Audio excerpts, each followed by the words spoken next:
Imana ihagije, ihagije, uri Imana ihagije, Yesu uri ihagije, Imana ihagije, Imana ihagije, Mwami wihagije, ihagije. Nitwa Michel Mbavu Kasunzu. Kora subscribe kuri MGR Online TV. tuguhaye ikaze wo kurikirana ibiganiro tukugezeho, tukibutsa ko ingeri MGR nk'uko bisanzwe turi kumwe n'umukozi w'Imana hano Michel, nk'uko musanze cyangwa mumaze kutumenyera, tubagezaho abantu bagiye batandukanye bafite ibitekerezo bitandukanye ndetse baturutse n'impande zitandukanye. Ubwo rero turabakiriye.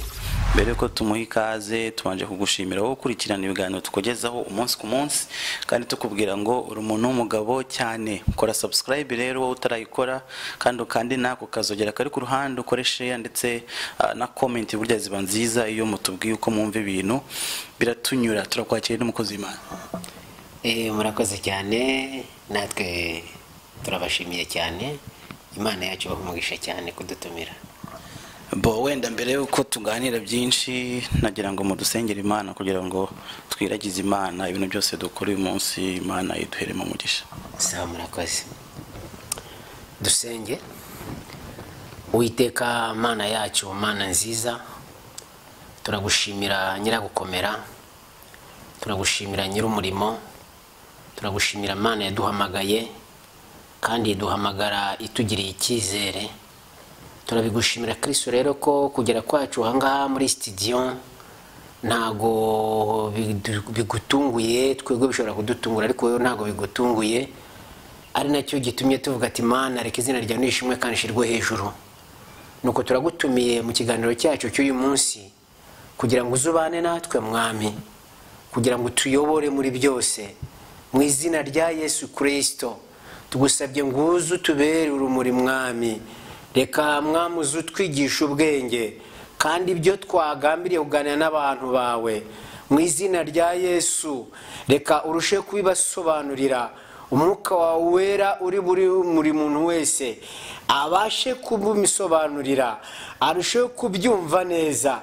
Kandi natwe Mwami uturinde kurushaho ntitubashe kuvuga ibijyanye n'irari ry'imibiri yacu cyangwa ibijyanye n'intege nkeya zacu, ahubwo ubwiza bwawe Mwami bugaragara ahangaha mu izina rya Yesu Kristo. Uhumugisha buri muntu wese ubashe kudukurikira mu izina rya Yesu twizeye, amen. Amen. This is MGR Online TV. Of course, it's your favorite Gideon with my boy Vara on the cameras. Turi kumwe n'umukozi w'Imana Michel, mwemaze kumuvuga ariko no muntu w'umugabo tujyanga twivuge ayivuge neza mu buryo burambuye. Nabwo izina rimwe ariko ushobora gusanga afite menshi. Umwibwira abantu gute? Mfite amazina menshi mu by'ukuri. Ngewe nitwa Mbavu Kasunzu Michel. Ndi umugabo, ndubatse, mfite umugore umwe Imana yemera, nanjye ndamukunda kuko Imana yanegetse kumukunda, kandi dufite n'umwana umwe w'umukobwa mwiza usa na se. Umugore Imana yemera, se haya n'abagore Imana itemera? Ari abagore Imana itemera. Umenya yuko Imana yaremye umugore umwe n'umugabo umwe. Rero yo haje uwa kabiri, sinzi Imana yacu ntimwemera. Okay, twumvisha amazina ameze nk'aho acanganye cyane, umuntu yakwifuza kumenya Michel ni umunyarwanda niki? No, sindi umunyarwanda, ndi umukongomani, mvuka mu gihugu cya Demokarasi ya Kongo. Nubwo mvuga ikinyarwanda nabyo ndabanza mbyisegure ku bantu badukurikira. Peut-être nshobora kuza kukivuga nabi ku buryo ntagomba kukivuga. Sindi umunyarwanda, sinavukiye no mu Rwanda, sinakuriye no mu Rwanda, sinigiye no mu Rwanda, ariko kubera ubuntu bw'Imana yacu niyo yampaye kumenya indimi nyinshi. Ikinyarwanda kubera umurimo w'Imana narakimenye. Urumva ko nyivuga rwose nta mpungenge mfite. Ibyo nshobora kwica, nshobora kubyica, ariko ndakivuga kandi nkakominikana n'umuntu. hagati aho rero ndi umukongomani, ni navukiye Kongo muri Sud Kivu, mvuka ku kirwa cyo Kwijwi, nize muri Republique Democratique du Congo, niga primaire secondaire. Aho ngaho byanjye byose niho byabereye, n'umurimo w'Imana niho nawukoreye muri icyo gihugu. Ngenda noneho Uwiteka agenda yagura umurimo we adutuma, kuko turi abavuga butumwa. Twakoze umurimo w'Imana mu Bugande, twakoze umurimo w'Imana mu Rwanda n'ahandi, no muri iki gihugu turimo, no muri Kenya twagezemo, no muri Sudani y'Amajyepfo twagezemo, kubw'umurimo w'Imana. Uwiteka abaho umugisha cyane. Bo umuntu yagira amatsiko yo kumenya muvuga indimi zingahe ubundi? Numvise muvuga ibihugu byinshi mwagezemo, muvuga indimi zingahe? Izo nibuka nashobora kudidimanyaho. Ubu ngubu mvuga Igiswahili cy'iwacu, nkavuga Igihavu cya gakondo, nicyo muri Kongo, nicyo muri Kongo, nicyo tuvuga Kwijwi ubundi. Nkavuga Igifaransa, nkavuga Icyongereza, urumva ko ndi kuvuga n'Ikinyarwanda, ndimo ndavuga mvuga ubu ngubu ndimo ndavuga n'Igiportige, n'Ikigande nacyo nabaye mu Bugande, nubwo maze iminsi myinshi hano, ariko ntago Mugande yamvuga mbyumva, nabyo ndabyumva, kandi dushobora no kwikominikana without problem. Okay, bon, ndumva hari tumaze kumenya gato profile yawe gato, twagira ngo tumenye wavuze ko wakoze umurimo w'Imana muri Kongo. Umuntu yagira amatsiko yo kumenya undi Michel ni pastor, ni bishop, ni iki? Oya, sindi bishop, sindi pastor muri abo babiri uvuze, nta kimwe nagezeho, ariko ndi umuvuga butumwa ubwiza ubw'Imana ihoraho. Umuvuga butumwa nawe ni titre harya? Ni titre, ibyo bikunda guhabwa, benshi babihabwa n'amatorero, kimwe nuko Uwiteka abiguha we wenyine. Nishingano Uwiteka abanza akagushira muri iyo mpano yivuga butumwa. Hagati aho rero aba pastor cyangwa abanyamadini bakaza bakabishiraho, bakabishimangira, bakagushiraho ikiganza, bakagusengera, igahita iba titre de Jean. Bon, go wenda muri evangeliste. Yeah, c'est ça. Evangeliste, okay. Bon, turi kumwe rero na evangeliste Michel, mwanyemera mbite gutyo, evangeliste Michel, akaba ari umwe mu bantu bagize umugisha wo kureba ikiganiro dirutse gukora n'umupasiteri umwe hano muri studio. Ubwo rero yagize ibitekerezo byinshi, nubwo atari cyo turi buganireho cyane no munsi, ariko turagira ngo tugicemo gato, tugicemo, wenda tuzafata umunsi urambo yo kugira ngo tubiganireho, ariko twagira ngo tumenye ubundi nka Michel, nka evangeliste, umuntu wubatse urugo ufite umugore, ubundi divorce yumva gute Michel? Nkanjye nivuga uko mbyumva, ashobora kubivuga uko wenda irari ry'umutima wanjye rishaka, ariko hari ukuntu ko Nyiringabo Kristo yabivuzeho. Ubundi Imana niyo yaremye umugore n'umugabo, hanyuma aho rero Imana irema umugore n'umugabo kugira ngo bazabe umubiri umwe. Yesu Kristo ni umwarimu mwiza, yasobanuraga ibye byose kandi akabishira ku murongo atadidimanya, kuko niwe nyir'umurimo, kandi nta n'uzamubaza ngo kubera iki kingi cyo gikoze gutya.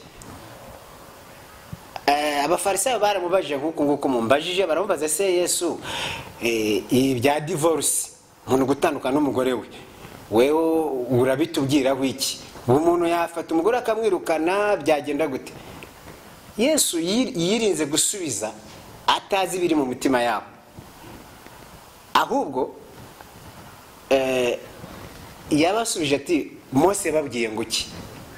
Kumenye ko Yesu ntago yaje kwica amategeko yabayeho ku bwa Mose, ahubwo yaje kuyishimangira. Twebwe Mose yaratudohoreye, aratubwira ati umugore nubona utakimushaka, nubona byakunaniye, uzamusende agende, umuhe twumuhaye aceho. Atesete ati Mose nubwo yababwiye gutyo ati yasanze buri muntu wese ari ryo rari riri muri we, kuko aho kwanza umugore ukunda wajya gutekereza no kumusenda se, kujya kuvuga ngo ugiye gusenda umugore, icyambere urukundo rwo rwaba rwagiye. Rero igikuru urukundo mu muntu ni shitani. Umuntu kuvuga ngo agiye gutanduka, divorce uyizana ni shitani. Ngewe sinyemera. Ijambo ravuga ati Yesu yaravuze ati nubwo Mose yababwiye gutyo ngewe simbyemera kumusenda. N'umugore nanagwa no mu cyaha gikomeye, icyo twita gikomeye cy'ubusambanyi, ati icyambere ubanze umwihanganira umubabarire, ariko nubona yuko utabasha kumubabarira kubera yuko imitima yanyu imeze nabi, uzamufate ukumva yuko wamwirukana. Niba umwirukanye ukamusenda, ariko nawe ugende ntuzongere gushaka undi mugore. Urumva, ntuzongere gushaka undi mugore. Yesu ntago aho Yesu yavuze ati umugore n'umugabo ntibashobore gutandukana keretse bagatandukana n'urupfu. Uriya mugore iyo agiye najya gushaka azaba ari gusambana, n'umugabo iyo agiye najya gushaka undi mugore azaba ari gusambana. None umugore agiye ukwe n'umugabo agiye ukwe, deja ntuzashaka nawe ntazashaka. Aravuga ati mpaka usenge. Yesu yaravuze ati mpaka usenge usabe abanza apfe. Ntibazakora impanuka uko bizagenda kandi apfe yicwe n'urupfu rutaguturutseho. Uko umuntu ashobora kubyumva akumva yuko akwiriye kwica umugore we kugira ngo ashake wa wundi ari kwibonera wenda ahari, cyangwa yica umugabo kugira ngo ashake wa mugabo wenda afite ku ruhande rwe. Oya, Yesu yaravuze ngo icyo bishaka kuvuga nuko Yesu yavuze ati bazatandukanwa n'urupfu cyangwa Kristo agarutse. N'umunsi nambaye ino meta ubona hano nibyo narahiriye. Navuze ati umugore wanjye kumuvuga ntacyo binteye isoni kuko n'umugore wanjye.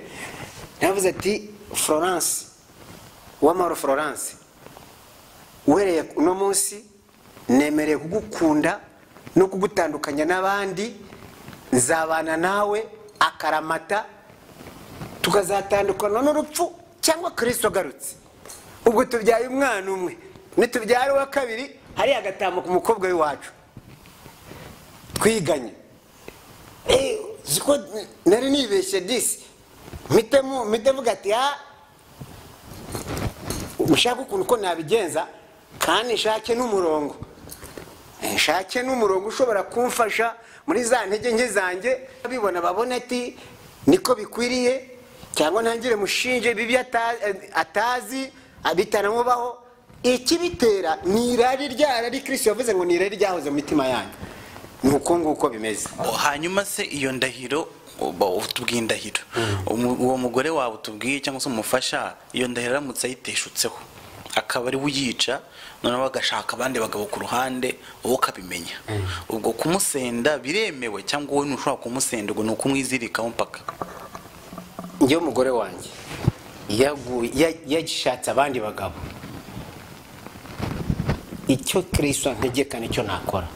Niba naniwe urega afite inyama n'amaraso, niba naniwe kumubabarira ninamubwira ngo agende ukwe, ubwo niba ndi umukozi w'Imana ngihagaze ku itegeko rya Kristo, ndagenda nigunge nereke Imana ibyabaye.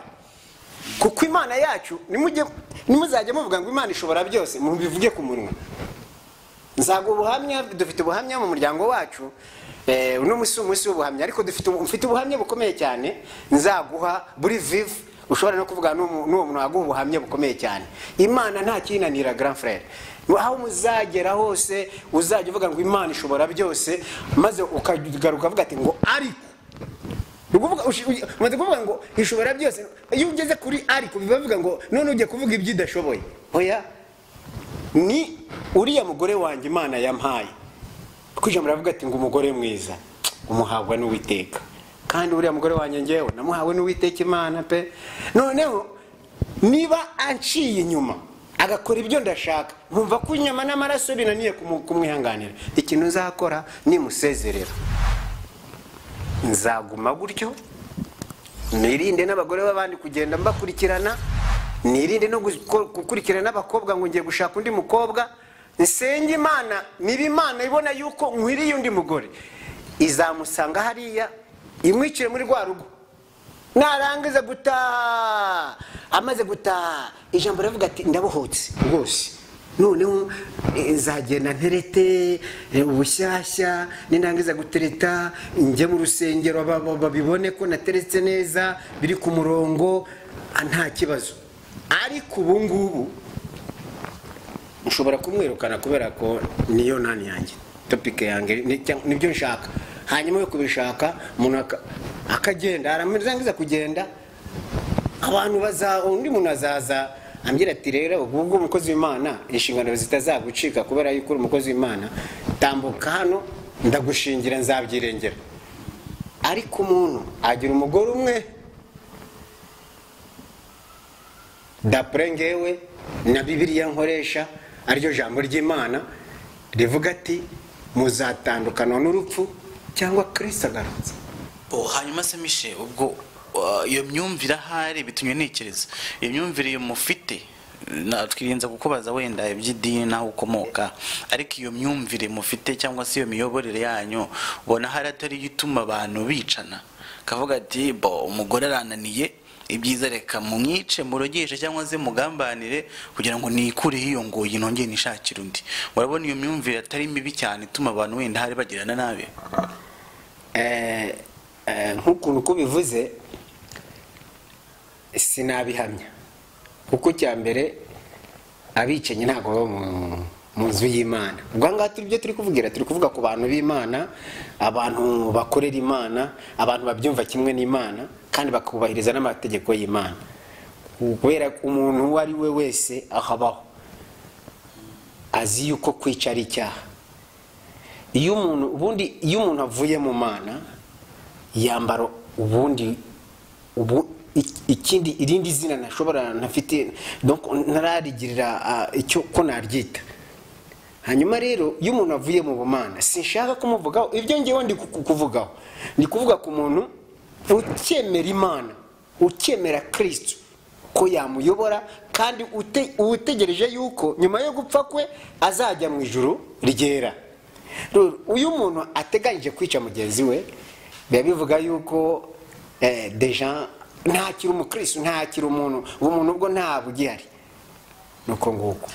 Hanyuma wowe na madamu ndibere byose ntabwo mwakora urugo mudafite plan, mudafite icyo mugamije, mwatekereje ko muzabyara abana bangahe?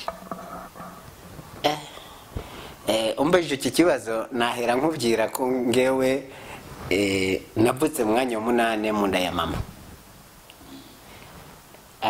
Muri abo bana bose abo nabonye bo bari 8, twari 8, 2 bavutse imbere yanjye sinababonyeho. Hanyuma rero ikintu namaze kumenya, icyambe nashatse umwana mu mashuri nize, nakoresheje ibyo nshoboye kugira ngo mbone umwana, sinamubona. Namaze kumenya yuko Imana niyo itanga umwana, kandi muri abo bana bose numva papa we yari afite benshi. Nari rivuga abana 10 mama yabyaye, ngende uwa 8, hari 2 nyuma yanjye buriye. Ariko papa afite benshi, nushaka kumenya umubare nzakuvugira. Rero ngewe sinshaka kugenda ku mubare wa papa, sinshaka kugenda no ku mubare wa mama, ahubwo niteguye abana Uwiteka azampa. Nampa 50 grand frère nzababyara, nampa 5 nzababyara, nampa 10 nzababyara. Uko Imana niyo itanga urubyaro. Nshatse kuvuga ko uzabyara mpaka ngewe nzabyara mpaka Kristo avuze ati abona gutije nabo ngabo rwose. Misheka numva ibintu bikaze. Nshatse kuvuga ko kuboneza urubyaro utabyemera? Habe na gatoya. Sinzanabyemera. Ni umuco mubise, ni icyaha kuki utabyemera? Ni icyaha, ni icyaha kubera ko kinyuranye n'ijambo ry'Imana. wenda tutabyinjiyemo cyane byimbitse tuzagira umwanya nuko navuze ariko byibura nimba hari umurongo wifashisha wenda ubihakana cyangwa se hari ukuntu bidusobanura nk'umunota umwe ndagira ngo ubirwanye kugira ngo n'umuntu dukurikiye avuga ati burya bya bintu sibyo. Ndabirwanya. Imana yaremye umugore n'umugabo, irema Adamu, hanyuma kurema Adamu imushiraho. Adamu imutegeka, yaravuze ngo tureme umuntu mu ishusho ryacu. Uwo muntu ategeka isi. Noneho Adamu Imana imaze kumurema imushiraho, ikazana ibindi byose, inyamaswa, ibiti, imuha ibintu byose hamwe nabyo. Hanyuma rero Adamu ntacyo yigeze, mbese ntabwo yigeze yishima, nta nubwo yigeze abyara. Ariko ubwo Uwiteka avuze ati, Uwiteka aravuga ati si byiza ko umuntu aba wenyine, ngiye kumuremera umufasha umukwiriye.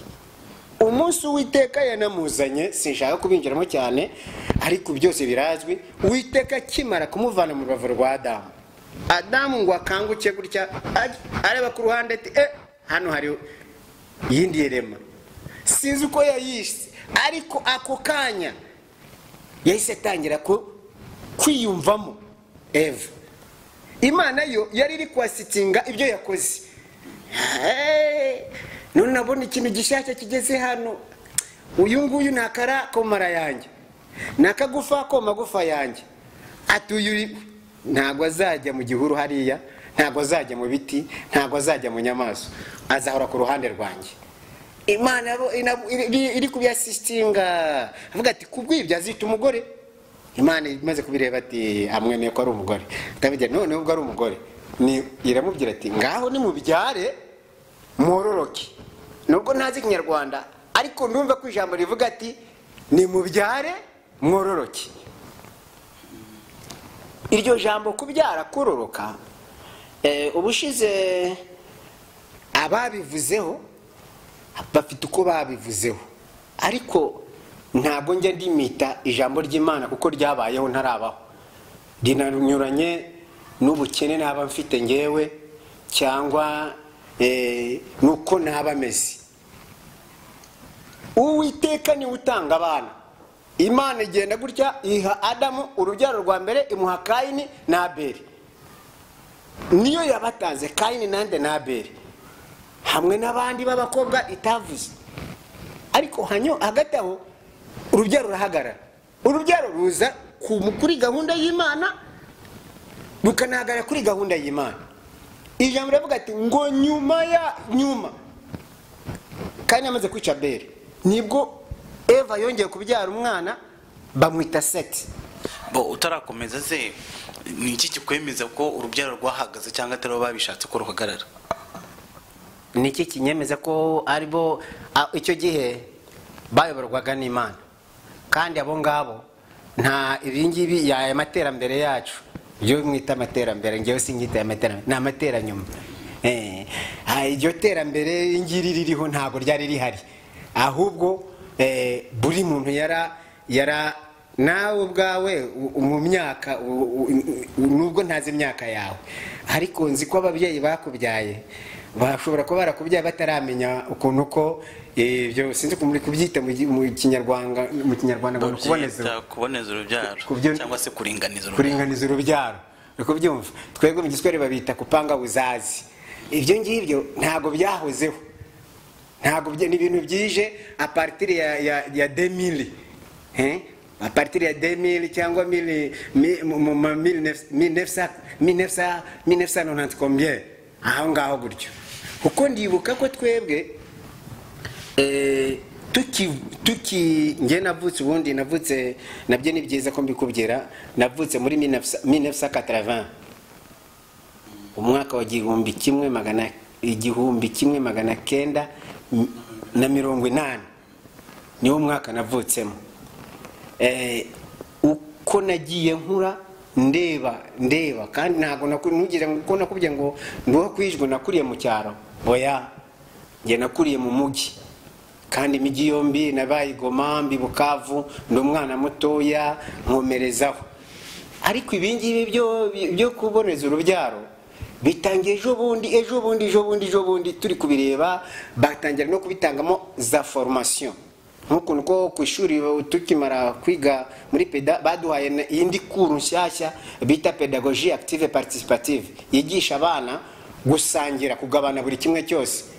Alors iyi nayo ni formation yaje ishaka icy'abazungu bashaka, ababizanye bafite icyo bashaka. Umenye yuko Abisirayeli bemerwa n'Imana mu bintu bazize kwanza muri mu Egiputa, kubyara benshi birimo, kubyara abakororoka. Ijambo ryaravugaga, Farawo yaravuze ati icya mbere bakundwa n'Imana, icya kabiri bafite imbaraga, icya gatatu barabyara bakiyongera isaha ku yindi. Urumva? Noneho muri Afurika ntabwo ari mu cy'Afurika, n'ababiza n'abanyafurika bari kubizana niba abandi ubona bakoresha, niba ari green card, niba afite undi wagiye kera akabanza akajya hanze, yagarutse noneho kubera yuko amategeko y'igihugu yararimo ategeka yuko niba upanze sinzi ni amategeko y'igihugu bashiraho, ariko Kristo Yesu cyangwa Imana Data wa twese Nyiringabo, itegeko rye nakurwa ni ukubyara ukororoka, ukabyara baguhaye. Ubwo rero abakristo murabagumura kutubaha amategeko ya leta, kuko leta idushishikariza kubyara abo tubasha kurera. Iyi nyine urumva ijambo ravuga ati muhe Kaisari ibye n'Imana ibye ibyayo. Niba bivuga gutyo, niba uri umuntu wa leta, ndakeka ko na leta ntabwo yabishizeho igitsure, ntabwo leta no mu Rwanda nabayeyo iwacu ho nta muntu wanaguza kukugenga ngo byara oya nabese naba kubyaririwe, ariko abanjye Kristo azama abana. Ijambo riravuga mu migani ikavuga ngo umwana nibwo bukungugu, nibwo bukire bw'umubyeyi. Yo papa ataza kukubyara nkanjye w'umunani, we haryo uri wowe umukangaye mu nda ya mama ndi wa gatatu. Urumva ko uri wa gatatu, nkaho ibazeyo mama aza guhagara ku bana babiri, ubu ngubu nakabaye mpagaze nandi. Ariko ijambo ravuga ati ngutaraba urusoro mu nda ya nyoko nari nkusi, utaravuka ndakweza. Donc ahangaho ndashaka mvuge na rya jambo mperutse gukurikirana, kuko twagikurikiranya twese iki kiganiro kivuga ngo kubyara ngo ni ubushake buri hagati y'umugore n'umugabo. 100% mensonge, nukubeshya ntani n'icyanditswe n'ikivuga gutyo. Ni Yesu wabivuze. Yohana avuga ati ngo cyakora bamwemeye bose yabaye ububasha bwo kuba abana b'iki b'Imana, abemeye Kristo.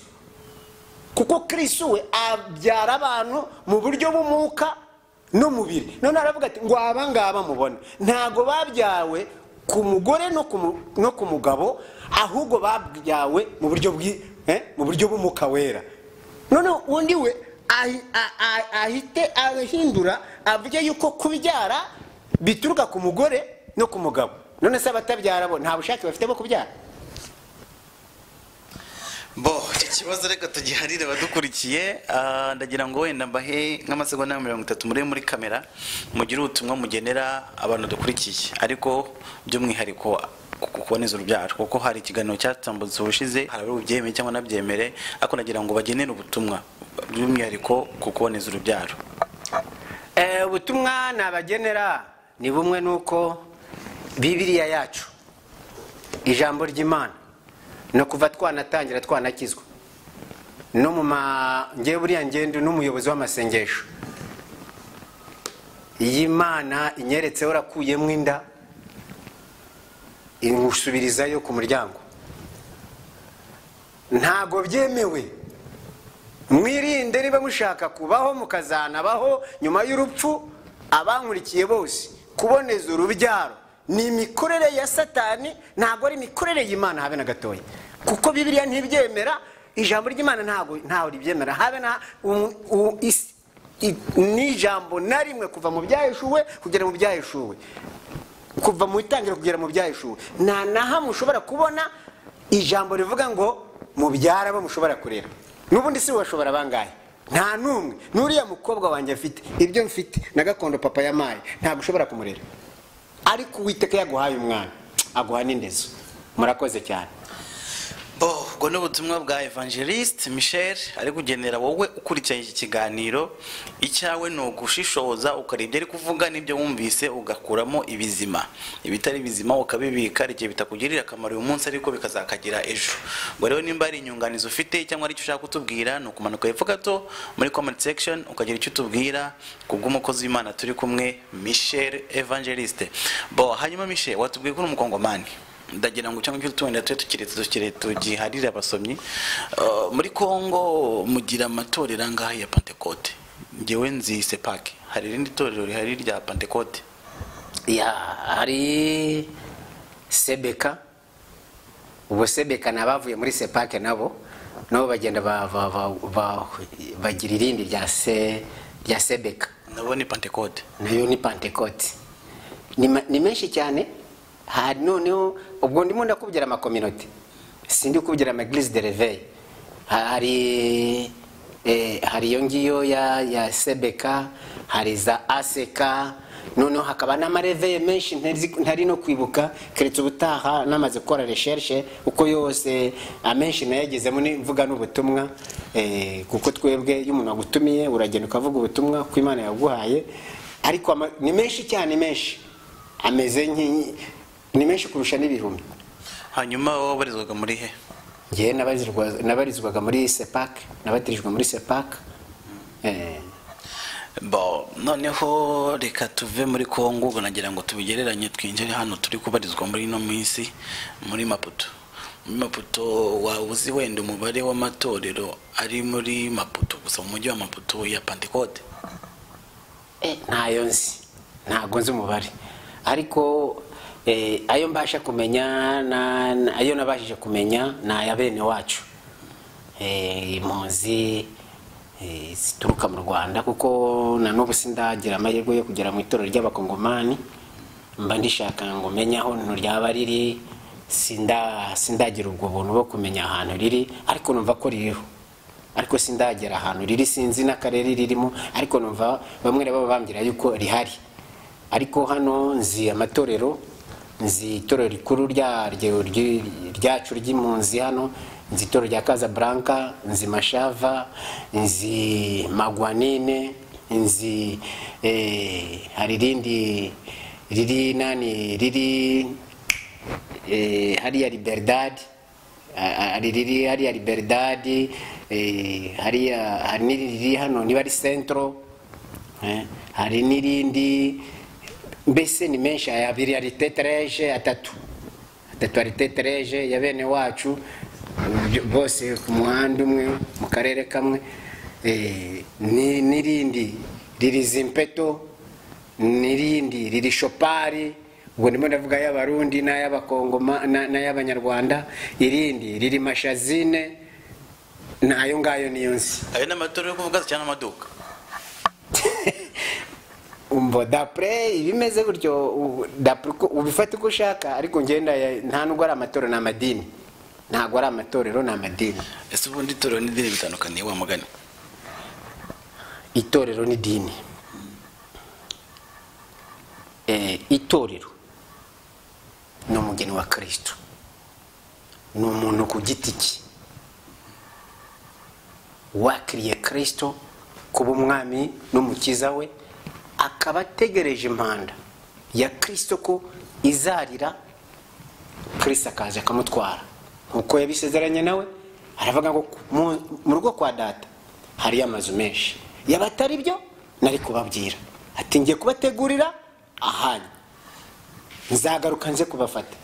Rero itorero ni wa muntu wirinda agategereza Kristo. Kristo yamwambitse impeta y'agakiza, amusezeranya ko azaza.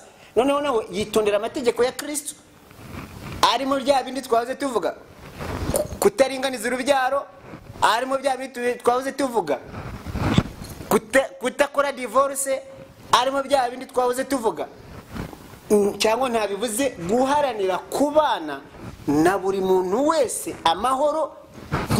Urwane niba bishoboka, urwane guharanira kubana na buri muntu wese iki amahoro. uwo muntu niryo torero. Harafu amadini naya ngaya nyine buri muntu afungura ku giti cye bijyanye nuko abyumva. Idini ni imyumvire mbese n'ukuntu ko ni mvuge se n'umuhamagaro, reka mvuge ko ari umuhamagaro, ni umuhamagaro umuntu yiyumvamo ukavuga ati ngiye gushimika ikintu runaka. Idini ni ahantu abantu bakusanyikira noneho abantu bateranira bavuga ijambo ry'Imana, bavuga ku bumana, donc bakora iyobokamana. Voilà, wenda nicyo Kinyarwanda. Iyo tuza kwinjira mu Giswahili nibwo rero kubivuga neza, kandi ubutaha uzajya umpa n'akanya ko kuvuga mu Giswahili kugira ngo na bene wacu b'Abaswahili aho bari bajye babumva icyo nashakaga kuvuga, kuko barankunda kandi bifuza yuko bagira icyo nabasobanurira cyane. Hagati aho rero idini ryo ni biriya nyine ni biriya, ni hariya hantu tujya guteranira, abantu bajya guteranira bakora iyobokamana muri makeya. Okay, hanyuma se itorero ryanyu rya CEPAC mwaturutsemo n'iryabakiriye inaha tutashatse kuvuga, ni iyihe difference irimo hagati wenda mu myemerere cyane cyane? Itorero ryacu rya Pentecost ariyo CEPAC bayita 8e église, 8e communauté des églises Pentecôte en Afrique centrale au Congo, nicyo kivuga CEPAC. Mena iryo torero ni itorero ryazanye n'Abaswedo, ni itorero ryaje abantu bagifite ubumana, bagishaka kumenya Imana, bagishaka kumenya imikorere y'Imana, bagishaka gusabana n'Imana. Icyo gihe abantu bagikurikiranizaga amategeko y'Imana kabone nubwo akomeye muri uyu mubiri twambaye, kuko Paulo yaravuze ati ibyari inyungu zanjye nabihinduye byahindutse kuba igihombo ku bwa Kristo. Rero CEPAC yo twebwe twinjiramo, sibye ko nabo bari kugenda boroshya ibintu, twinjiramo nta umuntu watambukaga mu nzira, waba umuhungu waba umukobwa, wabonaga umukobwa ati uriya ni umuporo, buri bacu babitaga abaporo, ati wamubonye umuporo, ati kariya gakobwa ni agaporo, uriya muhungu ni umuporo, wabonye umuporo, aba aribwo mwita mwebwe ngo abarokore, ngwe murokore. Donc icyatumaga babita abarokore nuko hari itandukaniro ryabo n'abandi. Aribyo Kristo yaravuze. Kristo yavuze ati rwose nushaka kumenya ntabwo bizirirwa bikugora, uzamurebera ku myitwarire, ukuntu ko ari kwitwara, uzahita umenya ati uyu ni uwa Kristo. Rero CEPAC yagikurikizaga amategeko. Nta muntu wemerewe no gusuka, nta muntu wemerewe, nta mugore wemerewe no kwambara ipantaro, nta ibintu byinshi cyane no kudefuriza byonyine ntabwo. Kandi ari mu mujyi, hariya mu mujyi wa Goma, urabona ko ari umujyi uteye wakira abantu, niyo ville touristique ya Congo buriya Goma. Ariko nta muntu wari wemeye kwinjiramo bya bindi ubona abakobwa bambara utuntu tugeze hano, akagenda agasimbuka agatera n'ikorasi, hanyuma agaza gushiraho nakandi hano agapira cyangwa ka bluze hakasimbuka akaramya Imana agahimbaza, ubwo ngo arimo arahimbaza Imana. Kandi hamukanya rero ukaza gusanga ibitangaza byabaye. Icyo gihe rero twebwe twinjira muri CEPAC cyangwa CEPAC ntago yemera ibyo ngibyo. CEPAC ntago yemera ibyo ngibyo, usibye abari kwaduka nk'ubu nkanjye nkaba ndi umusore, nkabona yuko abandi abatamutse bari abasaza, mitanyumva ko imyumvire yari yabasaza, ntabwo akiri imyumvire. Ijambo ry'Imana riravuga ati imibiri yacu ni itorero rya Kristo, niwangiza mubiri wawe uzabongije itorero rya Kristo, kandi niwangiza itorero rya Kristo, Kristo nazakwangiza. Rero abantu ibyo byose barabirenzeho babisunika hakurya, none bafata ibiborohera. Ari naho havuka amadini buriya muri CEPAC kuva nabamo, amadini amaze kuvamo sinabasha no kuyabara. Unaraza kaza kavugira ati uriya ashaka kubagira ko muba babita bakabucafu batagira isuku, ati muze meshe nta cyaha, mwabatuvala meshe nta gusuka nta cyaha kirimo. akihita yirengagiza icyanditswe kiri muri Petero muri Petero wa mbere ibice 3. Yesu arabivuze nako Petero abivuze arabivuga kandi Petero umenya ko yavugaga ubutumwa ubwo yumvishe kuri Kristo Yesu. Ariko yo bageze yo ushatse gufungura itorero kandi ugira abayoboke uhita woroshya ibintu ugahita ufata bya bindi ubona abantu bakunda iby'Imana ikunda ukabishira ku ruhande kugira ngo abantu bakuyoboke. Ugomba gufata bya bindi abantu bakunda. Niho sepake yagiye cika mu bice ubu ngubu nkuko nakubwiye sebeka nizo gurazinywa uko wakwifata kose nta kibazo rwose.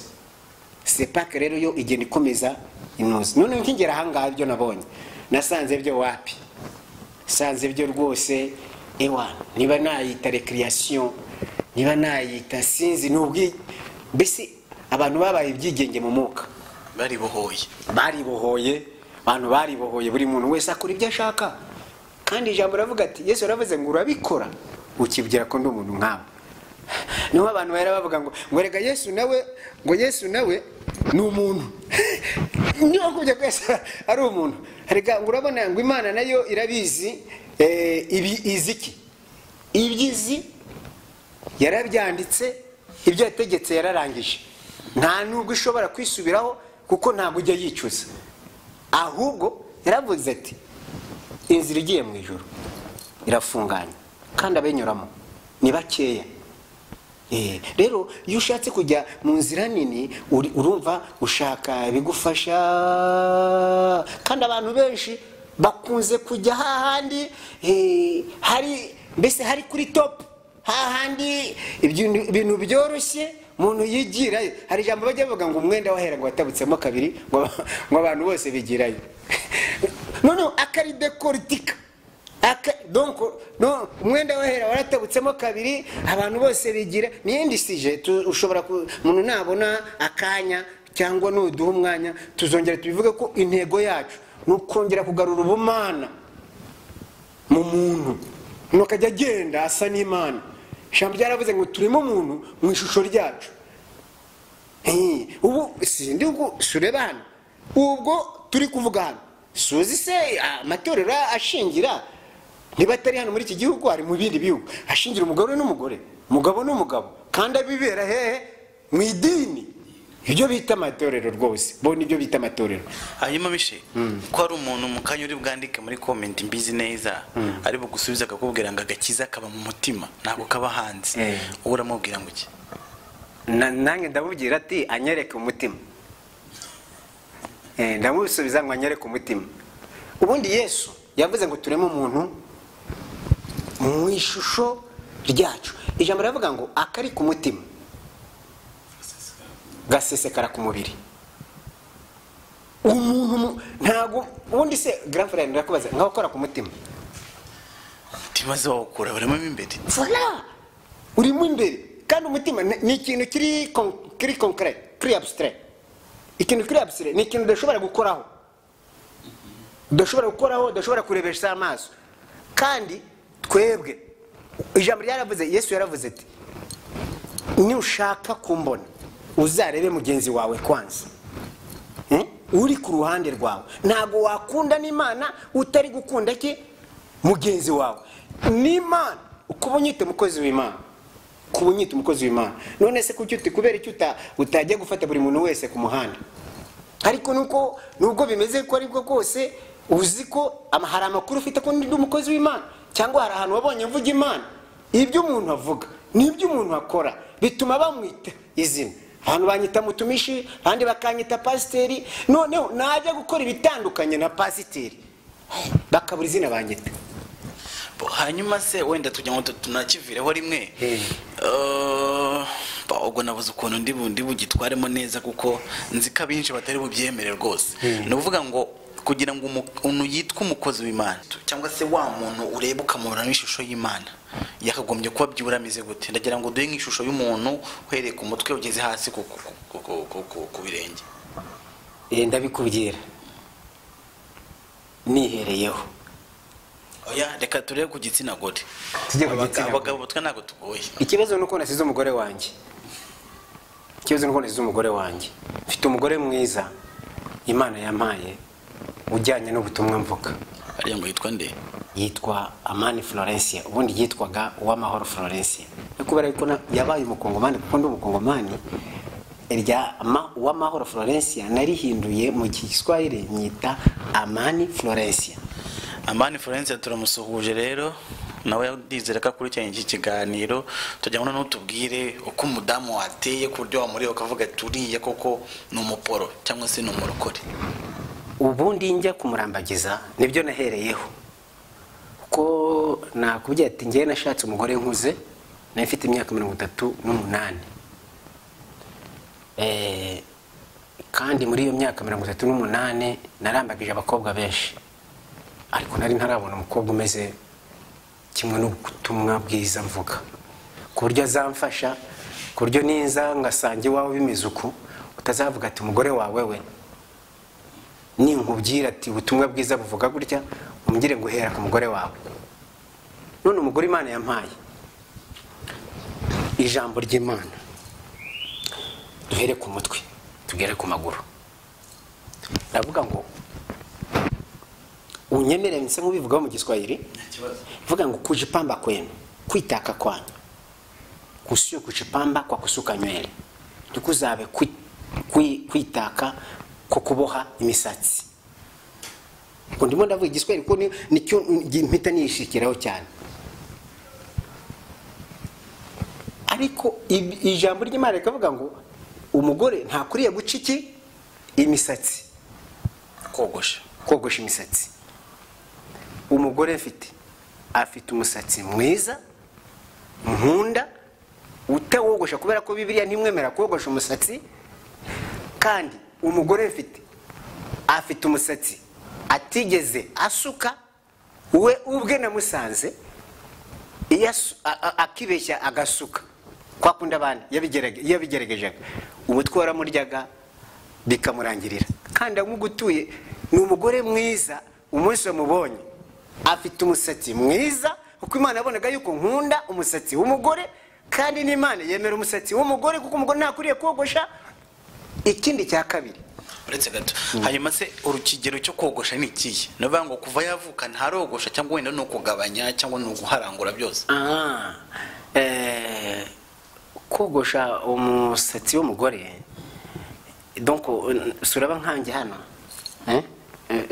urabona ko ndi kugenda ngana, nubwo hano hari kano gakeya, ariko nk'uwo wawe ntawe ugihari. Rero umugore ntakuriye kuvanaho umusatsi gutya, ariko byibura yagabanya rwose. Abashije kugabanya nko kugira ngo abohe yawugabanya, yawugabanya, ariko umutwe we, uruhu rw'umutwe ntiruboneke, ntirugaragare. Rero umugore wanjye icyo ngicyo yaragitsinze. Imana yamfashije kuri icyo ngicyo cyo ku mutwe. Ntabyo mwigisha, ntabyo turwanira, ntabyo njya gusengera ku musozi, ntabyo ntangira icyifuzo mu byumba by'amasengesho. Icyo ngicyo Nyiringabo aragahoraho, kandi byumve ko nyishimira ko yagikemuye. Ibindi Imana yamuhaye umubiri we naturel. Ntago muri byose nta kintu na kimwe umugore wanjye ajya akoreshaho Imana. Mbese aranyuzwe ko Imana yamugize. Kandi nanjye ndi kumwe nawe, njya ndirimbo mbonye ajya avuga ati ndanyuzwe nuko ngufite ndamahoro, ndashima cyane ko wankunze ukanshigikira, ndeba hirya ndeba hino urukundo rurangose. Nanjye ndanyuzwe nuko Imana yashigikiye ikama umugore utazanesha umutwe kubwo kwitaka akitaka iby'isi. Kandi Imana irabizi yuko yagiye bimishurira. Nta n'ahantu nzabihakana, naho wanshira mu itorero ryawe ntaho nzabihakana yuko Uwiteka atigeze amishurira yuko abantu bose bahindura umubiri wabo. Turi kuvuga kwitukuza. Nibyo ubwo nahereye ku mutwe. Urumva ko nahereye ku mutwe. Umugore wanjye rero we nta kibazo muri ibyo byose kwaba kwitukuza n'inzobe Imana yamuhaye inzobe yo gahoraho. cyangwa niyo mpamvu atitukuza Mishe urabona uko ari inzobe yabaza ko bigekara wenda ari kuzajya ashiraho gake agacya hari zongeraho inzobe, hari inzobe zongeraho. Hanyuma rero namusanze, ubundi twamenyanye hano, namusanze mu rusengero. Nkigera aho ngaho twasengeraga, twabanye nawe, ukoze groupe, ndamubona. Yari uyoboraga korali, yari dirigente wa korali. Ndamwitegereza, twamarije nawe umwaka hafi, ntagira ikintu muvugisha, ntagira ikintu mubwira. Ariko uko turi kugenda tubana niko ndi kugenda nsaba Imana, ese Mana nareba mu bandi ngasanga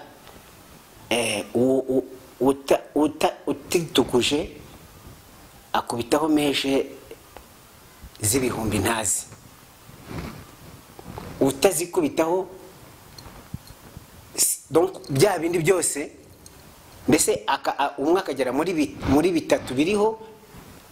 Ariko ngiye kumugeraho naramukurikiranye, urumva ko nabaye no muri groupe y'amasengesho, namukurikiranye mpitanye nongeye no muri korali. Buryo umugore wanjye yanyoboye muri korali, nagiye muri korali gakeya, noneho ndaderanje arampana, maze kumpana mpita ngenda, mpita mva muri ya korali. Noneho ariko urumva ko namukurikiranaga cyane. Hanyuma aho rero yakundaga guhimbaza Imana.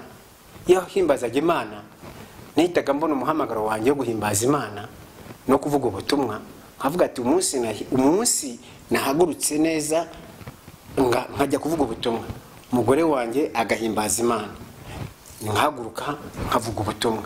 Icyambere, imyambarire yambaye nta na rimwe izigeze inkozi isoni. Icya kabiri, morphologie, état physique ye nta na rimwe, nta na hamwe inkozi isoni. Ndireba mezira ikintu Imana yashize muri ngewe, ndavuga ati umugore unkwiriye ni uyu nguyu. Nashaka abe atarize, nashaka abe yarize miliyoni y'amashuri, Mana umugore ngusabye n'uyu. Uyu ni ngewe wamupwense, ntabwo ari Imana yamumishuriye, ni ngewe wamupwense. Bye ngenda muponta, ndavugira ati Mana uyu mugore niwe nshaka rwose. Imyaka ngezemo inyemere kubana n'umugore, ariko noneho uyu mugore ndamukeneye Mana munyihere, kandi ndabona ajyanye n'ubutumwa mvuga, nubwo nzavuga ejo hazaza. Kuko ibyo mvuga ntabwo nzashinga itorero ngo mbivuguruze. Ibyo mvuga abantu bashobora kuzajya mu itorero ndimo bakaza basa kwa kundi, kuko nta muntu undi bwirukane, ariko nzajya mbabwiriza ubutumwa bwiza, babwire by'Imana shaka, n'iby'Imana yanga, n'iby'Imana yemera. Mpereye ku mugore wanjye ndi kumwe nawe, ubwo n'umukobwa nabyaye. Dore twabyaye umuhungu bwa mbere, Uwiteka aramwisubiza. Noneho tubyaye umukobwa mwiza, nakubye ngo umukobwa mwiza usa na se pe, ni mwiza. Urabona yuko mfite akazi ko kumusengera. Hanyuma rero nyina nawe akagira akazi ko kumwigisha, kugira ngo azamere kimwe nawe cyangwa azamwigane. Avuga ngo umwana yonka mico. Noneho ndimo ndashaka ubwo ku mugore wanjye byashobotse, kandi ndabizi ko bitazasubira inyuma. Ubwo ku mugore wanjye byashobotse, ndasabira Imana yo mu ijuru iri kwinyumva, ibyumve neza ko nsabiye na kariya gakobwa kanjye yampaye keza gasa nanjye, ko kazamera nka nyina, kakicisha bugufi, kakayoborwa n'Imana, nikayoborwa n'umubiri. Kandi uwo mukobwa ntago yavutse mu giturage, nta nubwo yakuriye mu giturage, ni umunyakigali. Umunyakigali hariya mu Gasyata, yakoreye Imana hariya, ariko ni wa mukobwa utigeze amenya iraha ry'isi, ahubwo akurikirana Imana de pas en pas. Yo wihaye Imana irakwemera. Nyemerera tuharenge muri ubu buryo, ndagira ngo wongerere muri kamera ukariki cyabazanye kugira ngo mubwize abantu kuri kwawe, cyangwa se ukuri kw'ibyo wemera, kuko hari n'undi waza akavuga ukuri, batubwira ati burya habaho ukuri gutanu. Ubwo rero sinzi ari uko akanga ari gukoresha hagati, ariko ndagira ngo babwize ukuri. Dufite umukobwa afite izo menshi mwatubwiye, bo kwitukuza sinzi igipimo cyo kwitukuza ariko wenda yaritukuje kuko ni ukuri kwe bo yambara imyenda wenda sinzi igipimo cy'uburebure ariko iyo bita mini sinzi wenda ukireshya yambara mini yambara za nkweto zo hasi zigezweho nazo usanga zifite taro ya metero ndagira ngo ugire ikintu umubwira mu magambo make undi dukomeze. Urumva kwanza icyambere nuko afite ikintu cyo bita complexe d'infériorité. Uko y'umuntu afite complexe de supériorité aba yiringiye we ubwe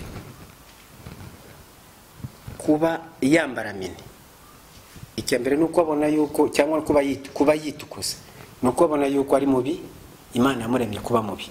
Ariko ndagira ngo mubwire niba ziko hari ikintu Imana yakoze kuri we, akuriye kubaha umubiri w'Imana yamuhaye ko nuwo yabonye ko umukwiriye. Kandi niba yumva yuko ashaka gukorera Imana, uko ashobora kuba ameze gutyo ariko adashaka gukorera Imana, yumva yuko ashaka kwibera ku isi agakora ibyo ashaka, ibyo byashaka bijyanye nawe yanabikora without problem. Ariko nagarukira Imana agashaka gukorera Imana, Imana iravuga ngo cyane cyane mu gitsina kobwa cyangwa mu gitsina gore, mwirinde mutabibigusha. Iyo mini yo yonyine ubwayo donc birimo biragaragara. Urabizi amandazi ngenda yacuruza mu iduka, bundi bayashira mu gashashe kagaragara. None iwacu ho hari ukuntu bayashiraga mu ndobo iri transparent, bagira ngo barebe ikirimo. Uri byumva? Chapati, reka mvuge kuri chapati ko nizo badashira mu ahubwo bayishiraho agashashe maze bagafungura agashashe kugira ngo buri muntu wese abone. Abari gukora publicité donc ntibisaba kuyirwa avuga ngo chapati ariko yo bakuzi ko ugurisha chapati nawe wazishira mu kabati, nawe wazishira muri firigo, umuntu azavuga ati ka chapati none hahandi iri mu bubiko bwayo bwiza ukagenda ukayikuramo mu isuku ryayo. Umukobwa aramutse wenyine uwo ngo arimo aritesha agaciro, ariko kwihesha agaciro nakubwiye ati umugore wanjye naramubonye numva mbuza amahoro, vuga ati uyu mukobwa umeze uko. Icyambere biziko nigeze mubwira ngo uzi kuri mwiza, abye turi mwiza, ati ndabona rwose buriya yarambaye inani ijipo igeze hano, yari ari mu kazi. Nabwira ati ngoshe, nabwira ati maho bite ni byiza tumeze neza, ati asha noneho ngize amahirwe yo kubona ku sinzi ko mu bitanguke hano umfundiko ati uzi kuri mwiza disi, ufite amaguru meza. Uzi ibintu yankoreye kandi ari nduvuga butumwe ku itorero ryacu, yahise ambwira ngo kwaje nakatika, ahita agenda ajya kubyira umushumba w'itorero. Turiya mukozi w'Imana yambwiye ibi nibi, nagiye gukora, nagiyeyo pe, ngiye kugira mbese demande d'explication. Urumva ko nari umuseribateri, nari mfite ingingo zishobora kundengera, ko ntago nigeze mubwira ngo dusambane, ntago nigeze mubwira oya, hamwe nabyo ati ngufite amaguru meza. Noneho mukumubwira gutyo ahita agenda ajya kubyira umushumba w'itorero. Umushumba w'itorero ahamamagara arambwira ati ndagushaka byihutirwa. Ngenda ngezeyo, nabyo ati nta kibazo, byo kuri nabimubwiye kandi mfite uburenganzira bwo kumubwira kuko ndi umusore nawe ni umukobwa. Ikibi nuko najye kubibwira umugore wawe. Rero ariko kubera yuko byamubangamiye ndamusaba imbabazi. Ariko urumva akimara kunsubiza gutyo, akimara kujya kundeka ku mushumba, byashizemo umwete, byashizemo reka nakoresheje umutoma uvuga ati reka gucyaha Imana, nta muntu ucyaha Imana. Habita Imana yajya kuvuga ibintu nk'ibyo ngibyo, ati kwaje nakatika abisubiramo. Ariko namugezeho mbwira pastor rero pastor ndajya kumusaba imbabazi, nagiye kumubwira ati umva sister umbabare sinzongera rwose, ntago nari nzi ko byakubangamira bigezaho. Iyo wana bigenda birashira abukwe nanjye mbukwanjye Manzi yaragiraga n'umusore umurambagiza, nanjye nari mfite umukobwa mpita ntangira kurambagiza undi mukobwa, ariko nkarambagiza ndeba nge nabona hari undi uhagaze nawe nkumva biranyanze mu nda, kubera yuko nani maze kubyira Imana ati umugore nshaka nuriya rwose, nshaka kuzabana n'uyu mugore akazamfasha ku butumwa bwiza, nkazamucyura n'iwacu mu gihugu, nkereke abantu nabwiye ubutumwa yuko Kristo akunda ibi n'ibi, kandi Yesu atanga ibintu Kristo atanga ntabwo byongeraho umubabaro. None nkabereka ko ukuntu ko burya ni umusore wifashe neza mu busore bwanjye, nifashe neza pe, Imana niyibizi naho nturuka. Abantu bavuga ati Michel azashaka umugore umeze ute? Kwifata neza ubwo no kwitwara neza, imyitwarire myiza. Okay. Ubutumwa navuze kuva ndi umusore sinigeze mbwangiza, ntago nigeze mbwangiza mu bakobwa, ntago nigeze mbwangiza mu bindi uko na ahubwo bari bateze amaso bavuga ati Michel ubundi azashaka umukobwa umeze uti. Nararambagizaga iwacu mfite umukobwa wanjye, umugore wanjye turi kumwe nawe ni wa 57 mu bakobwa navuganye nabo. 57 57 ni ubuzuza. Uwa 56 ari hano muri Maputo, twavuganye by'urukundo runagerana kure, ariko uwo twabanye nawe nuri wa 57 bitega bareba. Yo narambagizaga umukobwa ati hano rwose batambira atari bavuga ati hano none hari yaho wibeshye, yibeshye kabisa, bikaca ku ruhande ababyeyi bakaza bakambira ati hano wibeshye buriya ubungere usenge Imana ubundi bushyashya, hati wapi tukagenda gutya ati nyuma yaho ugasanga birashize. Ariko nkigera hano Maputo narambagije umukobwa umwe, hanyuma y'uwo mukobwa ndambagiza Sheri, kandi Sheri ntago byatwaye umwanya muremure, nabirwanya urugamba mpaka mbirangije, kuko nabonaga yuko mubuzi n'ubutumwa nabuhagarika, kuko nta wundi mugore nzabona umeze nkuko ubutumwa ndi kuvuga bumeze. Michel, tuzabashaka mu duho buhamya, ndumva hari ubuhamya butoroshye, abantu 57 ni benshi, tuzabashaka urabitwemereye kabisa, ndashaka mutuganirize kuri icyo kintu. Reka tukiveho tujye hafi y'umusozo wacu tuvuga ku cy'amadini. Tuvuga ku cy'amadini gato. Mwatubwiye ko hano Mozambique cyangwa hano Maputo aho turi kubarizwa ubu ngubu hari amadini menshi, hari no mwakomoje muravuga ati hari amadini 3 ku muhanda umwe. Ibyo bintu nka evangeliste wenda nagira ubuntu kuba ndi kumwe nawe utayoboye itorero, ndibaza nta santimo ufite uravugisha ukuri uko kumeze. Kuki itorero ryitwa Pentecote ugasanga rituranye n'irindi ryitwa Pentecote, ugasanga inyuma yaryo hari irindi ryitwa Pentecote? Kuki wa Pentecote bose badahuriza hamwe ngo bagakora itorero rimwe rikomeye rifite abakristo miliyoni? Ugasanga ari ubudumbi buri wese afite abakristo 10, 20, 30, ugasanga umujyi wose wuzuye amadini. Ibyo bintu biterwa n'iki? Icyo kintu kiramvuna nk'umuvuga butumwa, no mu bintu mfite ku mutima wanjye nshobora kuvugaho kandi nkabivugaho nshize ubwoba. Icyo kintu kiri muri njyewe, si hano gusa, no mu bihugu naturutsemo, mu Bugande, muri Kongo. Icyo kintu kiramvuna cyane kubona umuntu yitwa ngo ni umupantekote. Urumva umupantekote bisobanura umwuka wera, si umwuka gusa ahubwo ni umwuka wera, itorero ry'umwuka wera, cyangwa reka tuvuge idini ry'umwuka wera. Ariko mu kanya twari twicaye ku ntebe imwe, wicaye aho nanjye nicaye hano, mu kanya hakavuka ikintu gishobora gutuma dutandukana, kandi tugatandukana nabi. Njyewe nk'umuvuga butumwa biramvuna, kandi nubwo bo bavuga ngo ni Pentecoste ntabwo ari yo. Kristo n'umwe, Kristo n'umwe, ni data wa twese. Niba ari data wa twese bundi dupfiki ariko ndagira ngo ubwire nk'ukuntu kumbajije ibyo dupfa kuko nanjye rumva ndi umuvugabutumwa bivuga ngo hari itorero mbamo kandi hari n'iryo nabayemo ariko mu gihe gitoya maze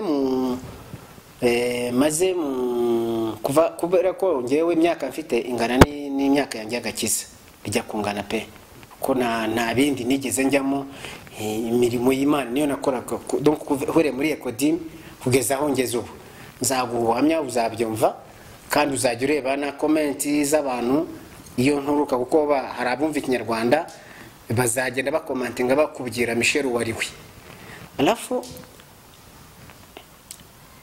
icyo namaze kumenya kwanza ubu ngubu nuko mu madini bataye bavuye ku murongo wa nyiri turiro ariwe Kristo aravuga ngo ubumwe n'imbaraga ariko uhereye uvuga nawe wavuze ati ngo kubera iki batashira bagakora ikintu kimwe nibura bagafungura umudugudu hano turi bagafungura umudugudu niba Michel ntuye mu mujyi bagafungura undi mudugudu buriya bakabona ko abakristo bakwiriye umudugudu bari hariya ngewe hano itorero nabagamo nari nkimara kubona ko abantu turi kumwe nabo ahantu nari ntuye nari mfite abantu benshi hari abantu twari bo mu muryango wanjye n'abantu b'iwacu bakimara kumva ngo Michel yaje bifuje kumenya itorero ndi gusengeramo benshi bava mu matorero kubera yuko ntago ari byiza kuvuga ngo bavuye mu itorero runaka bansanga mu itorero runaka aho ngaho twaba turi gukora publicité y'amadini ariko bamwe naho benshi omwe 95% bavuye mu matorero yabo mu madini yabo baza bankurikiye avuga ati iyo Michel agiye buriya ntago tugomba kubaho Michel atari baraza hanyuma rero mbonye ko abantu ari benshi bakwiriye ko bajya baterana mu mibyizi ngenda mbasabira ku itorero muze mudufashe tujye tubona aho twateranira mu mibyizi baraza turabayobora mbese n'abanyagihugu batangira kuza ko njye uwo muhamagaro wo kuvuna ndawufite pe alors baraza ukuntu ko wavuze gutandukana kw'abakristo kw'amadini bizahoraho mpaka itorero ritazatandukana ni rya torero rizemera kugendera ku mikorere ya Kristo umuhamagaro Kristo ashaka umuntu Kristo ahamagaye akamenya ko ari Kristo umuhamagaye agakora nk'umukozi adakora nk'umubose nyir'umurimo agakora ibintu muzabibazwa aho mfite ibintu byinshi cyane ushobora kubivugaho ariko kubera ko urabona umwanya wacu buri limiti ariko tuzagira byinshi byo kukivugaho amatorero gutandukana ntabwo biva ku Mana biva kuri Satani ntabwo biva ku Mana ntabwo Imana itandukanya abantu oya ahubwo gutandukana biva mu irari ry'abantu ku giti cyabo bijyanye n'imyumvire yabo mu Bugande nigeze nsanga ahantu bakodesha ko bo bakodeshaga niho abakongomani baba benshi urumva sinshaka kuvuga ngo n'abanyarwanda gusa batandukana oya n'abakongomani batandukana noneho mu Bugande hari abakongomani benshi cyane noneho bajya gukodesha ahantu ku ishuri urumva ko baterana ku cyumweru so none bakajya bagakodesha ku ishuri ugasanga muri première harimo itorero deuxième harimo itorero troisième harimo itorero quatrième harimo itorero none mu munsi umwe arantumira muri bo amageze biranga grand frère burya ngewe ntuzabona untumiye mu bintu ukabona bikoze uko utabishakaga buriya igitumye ntumira ntabwo ari njye watumiye ubutumwa buri ngewe rero ngewe ni ndinda ikiri muri ngewe kurusha ngewe umuntu arari iza kumvanaho narindi injyana ahangaha ku rusengero. None mvuye mu rusengero mvuyeho we amaze kumfungura umuryango arinjira afatwara n'ibitabo nge njya ku bwiherero. Ngarutse sinamenya aho yinjiye, ninjira muri nyoroheye nzi ko ari mwari. Maze yarambonye arareba arambura. Hanyuma rero nanjye ngeze myo nagiye ndareba ndamubura. Kandi nge nagiraga bunini wacu nagiraga ka megafone kano gato umuntu ashiramo amabuye. Uhereye saa 10 za mu gitondo ko twebwe wacu biremewe bavuga ku butumwa kugera saa 12. None ako kanani kalanse vakanje sinigeze ngasiga naye nakajyanye. Nkimara kubona uri ari gucuranga gitari, none wacuranga cyane synthesizer bakaza bakudetimanura gakeya wazamye guturusha. Undi umwe ari gutera ati uri mana uri mana yo kwizerwa, undi agatera mu giswahili undi agatera muri ngara. None ugasanga nakavuyo my friend, nakavuyo 100%. Nabuze kwihangana, fata megafone yanjye njya kuri boutique ngura yandi mabuye mashyashya shiramo ndirimba karirimbo. Harakari mu nkunda kuririmba, nitatangaza matendo yako dunia yote ikujue Adonaye, hakuna Mungu kama wewe, umetukuka dunia nzima, umenitoa mbali sana. None wa undi ahitawumva ko ndi hanze. Hahandi nasohotse nabo batira attention. Maze ukaririmba ndavuga ati ngumva uko Uwiteka avuga. Biranditswe muri Zaburi 133 havuga ngo dore ukuntu ko ari byiza n'iby'igikundiro kubavana kuba hamwe bagize ute bahuje. Ngo ni nk'amavuta y'igiciro asuka ku umutwe wa Haruni akamanuka mpaka no ku misozo. Ndigisha iryo jambo ndinshiramo ndababaza ibintu bikurahe. N'abakristo bafite ubwenge my God.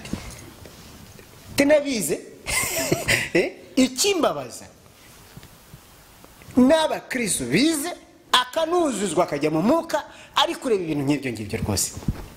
Hanyuma rero narigishije abari hariya barasohoka niba batarasohotse bose ariko bon nombre mubare mwinshi barasohotse.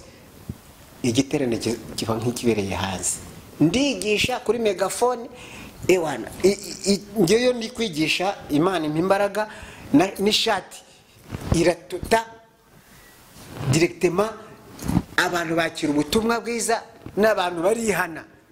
Ndabagira ati muve mu bintu by'amadini, ubundi twe ni nka kuntu nabagira ati ni nk'umuntu umwe uri umufana wa Real Sport, undi ari umufana sinzi wa Madrid, ntanzi nizo nzi kuko ntago nzi equipe, undi ari wa Chelsea, ubwo niko numva babizivuga, undi ari sinzi wa Barcelona, uko nguko kubumva. No buri muntu afana equipe yo kwashaka. Urabizi kera nigere njye ku assist umupira mu ntuza haba abantu ngewe buriye ngiye mfana equipe yatsinze niko sharameze. Kikinshi ni ko hari gihe tujya tugira imikino yacu muri famille muri nani mu muryango. None twaba turi gukurikira umupira, none twaba dukurikira umupira nkabaza sheri uri gufana iye agahita mu ikipe.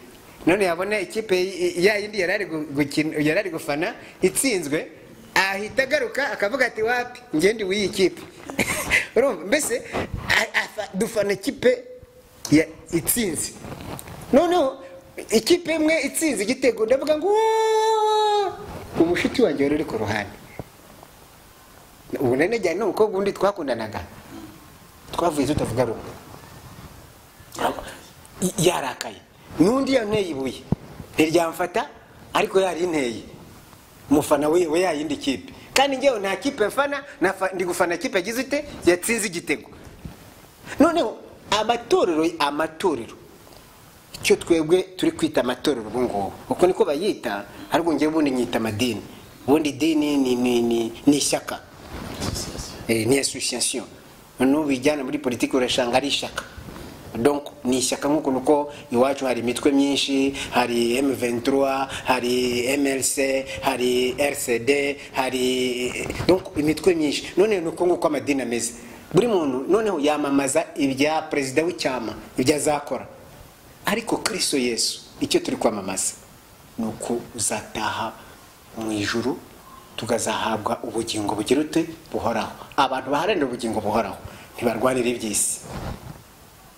Iyo habaye n'akabazo, icya mbere Kristo bamwita urukundo, bamwita rukundo Imana. Avuga ati ngo Imana ni urukundo, kandi urukundo rwihanganira bingahe, rukababarira bingahe byose.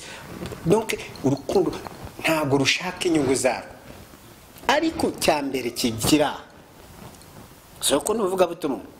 Kandi ubona pe, kandi sinkubeshye, nafunguye amatorero mu Bugande ririyo, iryo natangije muri Congo ririyo, barita MIM Sinai, bivuga ministère d'intercession et d'évangélisation dans le monde. Nuko byumva. Donc ariko ikibazo kira umuntu afana umupasiteri we, abantu ntibagifana Imana. Nuko byumva. Noneho yo umupasiteri, ngewe hano hari ijambo umbajije no kuri ibyo bintu, hari ijambo nareba muri Zaburi ya 23, ni ijambo rizwi n'umwana mutoya. Mu Gifaransa rivuga ngo l'Éternel est mon berger, je ne manquerai de rien. Kuvuga ati Uwiteka niwe mungeri wanjye sinzakena, Bwana ni mchungaji wangu sitapungukiwa na kitu. Iri jambo ryonyine, Uwiteka niwe mungeri. Ubundi niba Uwiteka ari we mungeri, niwe ari kusonga. Abandi twese turabakoze iki ku murimo. Abantu bitiranye inshingano. Uyu mushumba mukuru ari we Kristo Yesu, uyu nako mungeri yangaje umushumba. Urumva? Yamaze kwangaza umushumba, amuhe ibyo donc amuha règlement d'ordre intérieur ze agenderaho. Za Kristo ntago ari za wa mushumba. Akwiriye kuzubahisha 100%. Iyo agizemo ibyo yica nyiri umurimo, kubera yuko ahora ukontorora, arawukontororera. Noneho yagaruka akawureba, aragira ute akamubwira ati ibi ngibi wabyishe. Igituma abwira ngo ibi ngibi wabyishe, icya mbere nuko yamuhaye akazi, ikindi cya kabiri nuko akigaruka akajya kumwereka ibyo yishe n'ibyo atishe. Donc baracyabana, aracyamukoresha. Hagati rero hakaba, ubwo ndimo ndavuga mu bijyanye n'iri jambo rijyanye n'umukumbi, kuko twebwe tugereranya n'umukumbi.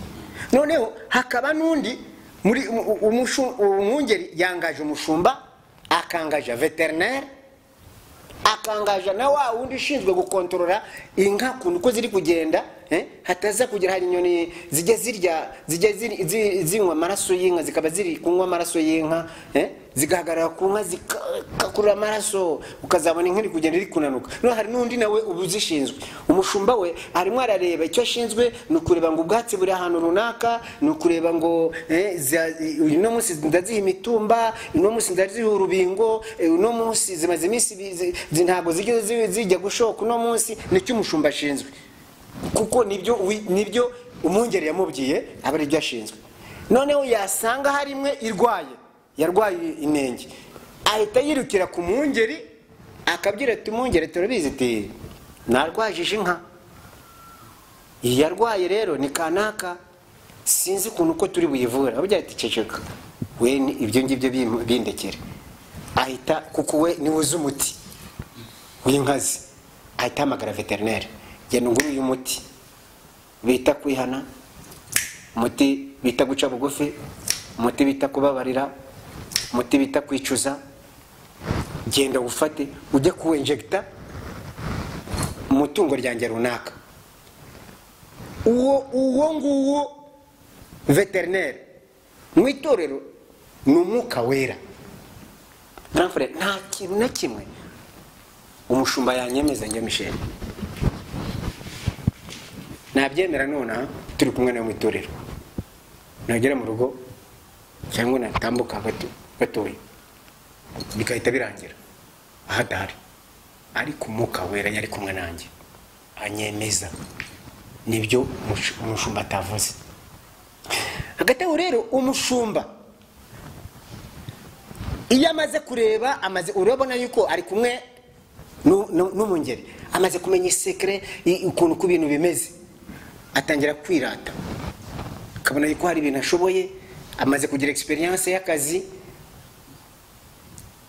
nyiri umurimo umungeri aramureproche dore uri gukererwa inka zange zimenyereye kujya mu ruguri saa 11 kugira ngo zijye kurya ibyatsi biriho urume kugira ngo zize gukamwa menshi none wowe uri kuza saa 3 amabwiriza naguhaye ntago yari ya saa 3 na ya saa 11 ya bose n'abana uriya bose wana afite ibikabyo wapi rimwe kabiri gatatu kane umungera arakwirukana yakwirukanye ubwo yirukanye umushumba uwo mushumba ahita yibwira ati icyambere inka nzi kuzirera nzi kuziyobora ndagenda ahita ajya tubijyanye mu mwanya w'ubucuruzi bwacu turi kugenda tubihuza buri kimwe cyose ahita ajyana nawe akomeka bosi we akamushira uruhande abantu babonaga yuko umenya yuko bosi we icyambere afite veterineri we atuma uzi umuti yaha cyangwa afite empresa ye cyangwa afite company ye akoreramo ibintu byose bikwiriye akoreramo product zikwiriye abantu be cyangwa abakiriya be kuko adashaka abakiriya be barwara inzoka ntabwo ajya kuzivana hanze none uyu nguyu ko nta kamana afite nta empresa afite arabigenza ne icyambere ahita yigira inama aravuga ati iyo tugiye kugura urukintu kwa kanaka kigura yangaye ajya gushaka aho bihendutse kava yaja kajya mu Bushinwa kagenda kuzana ishinwa noneho kajya donc ubu nkubwira hari ivuga butumwa donc rya pirate 100%. Icyo bikora niki icyo bishaka kuvuga niki nuko bariya bantu ubona bameze kuriya babirukanye umwungeri yarabirukanye none bagenda baramwomeka kubera ko abaturage bamuziho imari nziza yobonaga farinya nziza yobonaga kwa kanaka yobonaga umuceri mwiza yobonaga kwa kanaka ushaka amavuta meza yobona kwa kanaka none agira ahita agira ute ashira ku ruhande uzi ko hari Ferige Familia y'Abashinwa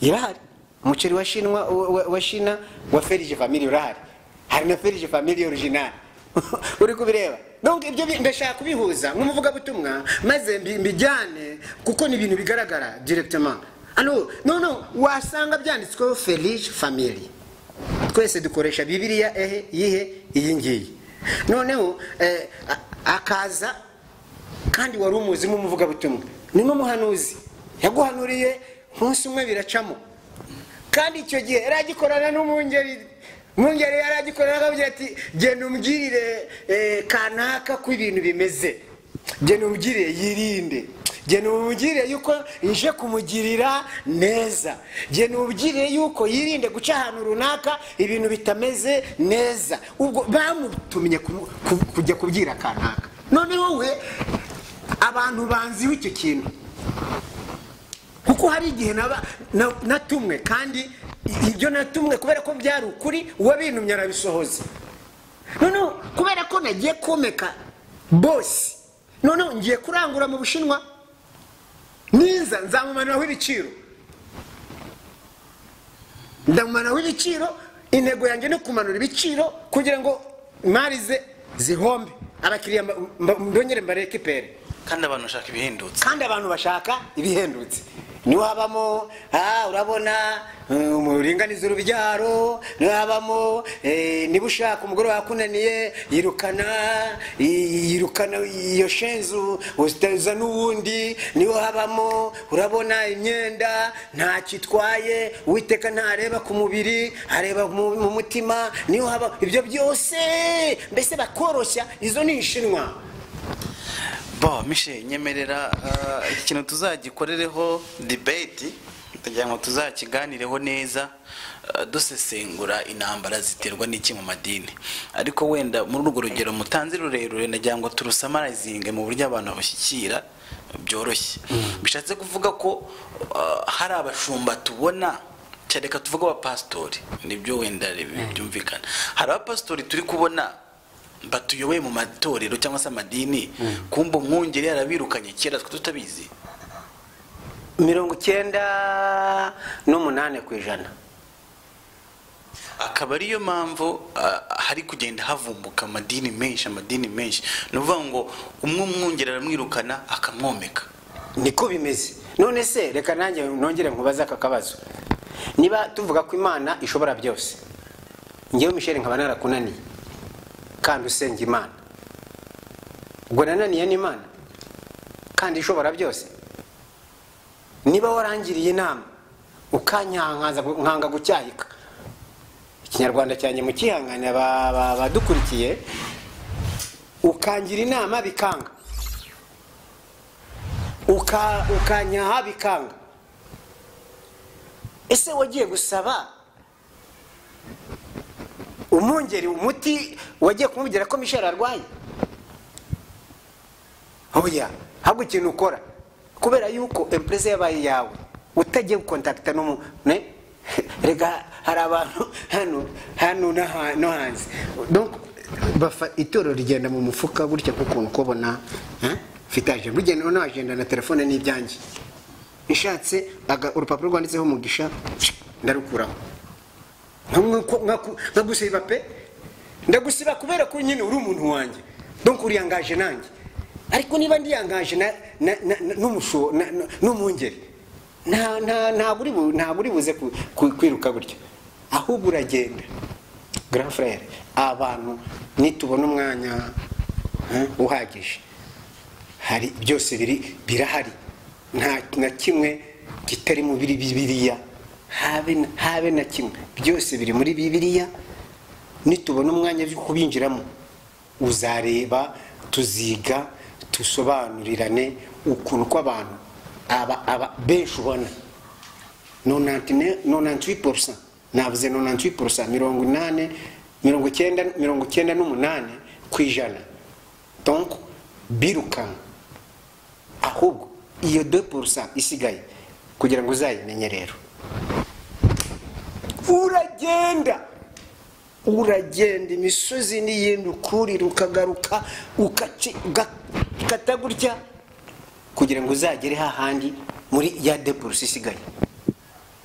Rero ikintu nabwira abankurikiye kandi nabo banazi neza, nuko amadini menshi tubona arwana nayo muntu ku giti cye, abantu bagashwa ni iry'umuntu, ni irye umuntu rakwirukanye. Buriya nuko utabyumvishe, nuko nta mwanya dufite, ariko niwe wari kubona ukuntu ko buri kimwe cyose kigenda. Hanyuma rero ukagera n'ahantu tuzabyiga kuko numva afite uwo muhate, kandi ni ikintu nasengeye Imana. Iki kintu ntago wakiyoboyemo, ahubwo Uwiteka Imana yaraguhagurukije kugira ngo iki kintu abantu bongere bagire. Uzi ko kuvuga ngo byonyine ngo urumurokore ari ikibazo. Siko hari ahantu uvuga ukagenda ukavuga ati ngewe ndi umuvuga butumwa, akagira uvana akarenge cye tereka nda ngewe ndu muhanuzi ibyo bankoreye ndabizi